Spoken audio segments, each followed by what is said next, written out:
ফরিদগঞ্জ পৌরসভার নগর পরিচালনা ও অবকাঠামো উন্নয়ন প্রকল্পের আওতায় মহাপরিকল্পনা প্রণয়নের উদ্দেশ্যে জরিপকৃত তথ্য উপস্থাপন বিষয়ক কর্মশালা অনুষ্ঠিত হয়েছে।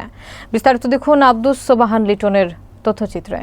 বুধবার উপজেলা পরিষদের সভাকক্ষে দিনব্যাপী কর্মশালায় সভাপতিত্ব করেন উপজেলা নির্বাহী কর্মকর্তা ও পৌর প্রশাসক সুলতানা রাজিয়া। কর্মশালাটি পরিচালনা করেন পৌর নির্বাহী কর্মকর্তা শাহ সুফিয়ান খান।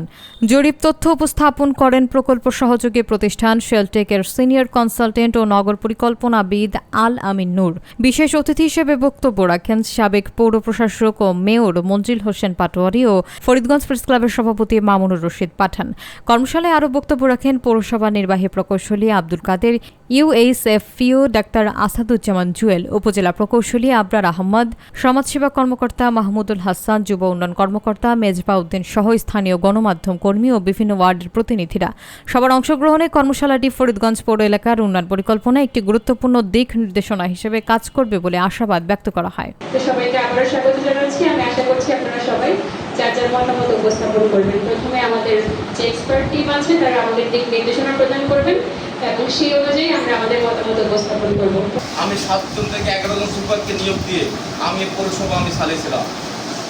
আর ইউনিয়ন পরিষদে যে 5-7 জন কর্মকর্তা ছিলেন তাদেরকে নিয়ে আমি দীর্ঘ এই 14 বছর পৌরসভা নিয়ে আমি এই যেটুকু সম্ভব হয়েছিল এই সুচিতকে নিয়ে আমি দীর্ঘ 14 বছর আমি এই পৌরসভা প্রশাসক প্লাস এই পৌরসভা মেয়র হিসাবে।